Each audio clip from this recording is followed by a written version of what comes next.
Hi and hello, welcome to relief the mind. ഈ പരമ്പരാഗതമായ ഐതിഹ്യപ്രകാരം എസ്കിമോകൾ തങ്ങൾക്ക് ഭീഷണിയായ ചെന്നായ്ക്കളെ കൊന്നുകളയുന്നത് എങ്ങനെയാണെന്നറിയാം. എൻ്റെ വീഡിയോ ആദ്യമായി കാണുന്നവരാണെങ്കിൽ സബ്സ്ക്രൈബ് ചെയ്തിട്ട് വീഡിയോ കാണാൻ ശ്രമിക്കുക, ലൈക്ക് ചെയ്യുക, ഷെയർ ചെയ്യുക, കമൻറ്റ് ചെയ്യുക. വളരെയധികം മൂർച്ചയുള്ളൊരു നീളൻ കത്തിയുടെ അലക്ക് അവരെ രക്തത്തിൽ മുക്കിയെടുക്കും. എന്നിട്ടത് പുറത്തു വയ്ക്കും.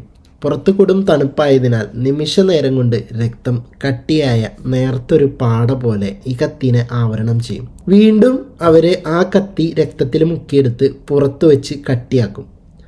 ഈ പ്രക്രിയ ഇങ്ങനെ നിരവധി തവണ ആവർത്തിക്കുമ്പോൾ കത്തി ഉറയിലിട്ടതുപോലെ കട്ടിയുള്ള ഒരു രക്തത്തിൻ്റെ പാടയ്ക്കുള്ളിലാവും. പിന്നീട് ആ കത്തി കുത്തനെ പിടി മഞ്ഞിനുള്ളിൽ വരത്തക്ക വിധം കുത്തി നിർത്തും. ഈ ആളനക്കം നിലയ്ക്കുമ്പോൾ വേട്ടയാടാൻ ഇറങ്ങുന്ന ചെന്നായ രക്തത്തിൻ്റെ ഗന്ധം പിടിച്ച് കത്തിക്ക് സമീപം ചെല്ലും. എന്നിട്ടത് ആ കട്ടിയുള്ള രക്തത്തിൻ്റെ പാട നക്കി തിന്നു തുടങ്ങും. തണുത്ത കട്ടിയായ ആ പാടയിൽ തുടരെ തുടരെ നക്കുന്ന ചെന്നായയുടെ നാവ് മരവിക്കും. അപ്പം അതിൻ്റെ സംവേദനക്ഷമത നഷ്ടപ്പെടും. സാവധാനം നേർത്തു തുടങ്ങുന്ന പാട ക്രമേണ അലിഞ്ഞു തീരും. കത്തിയുടെ മൂർച്ചയുള്ള അലക്കിൽ നക്കി നാവ് മുറിഞ്ഞ് പിളരുന്നത് മരവിച്ചു പോയതിനാൽ ചെന്നായ്ക്ക് അറിയാൻ സാധിക്കില്ല പെട്ടെന്ന്.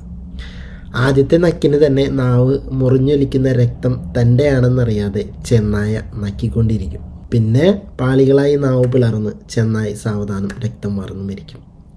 അപ്പം ഇങ്ങനെയാണ് ചെന്നായ്ക്കളെ കൊല്ലാൻ അവർ ഉപയോഗിക്കുന്ന തന്ത്രം. സബ്സ്ക്രൈബ് ചെയ്യാതെ കാണുന്നവരാണെങ്കിൽ സബ്സ്ക്രൈബ് ചെയ്തിട്ട് വീഡിയോ കാണാൻ ശ്രമിക്കുക, ലൈക്ക് ചെയ്യുക, ഷെയർ ചെയ്യുക, കമൻറ്റ് ചെയ്യുക. അപ്പോൾ അടുത്തൊരു വീഡിയോയുമായി വീണ്ടും വരാം.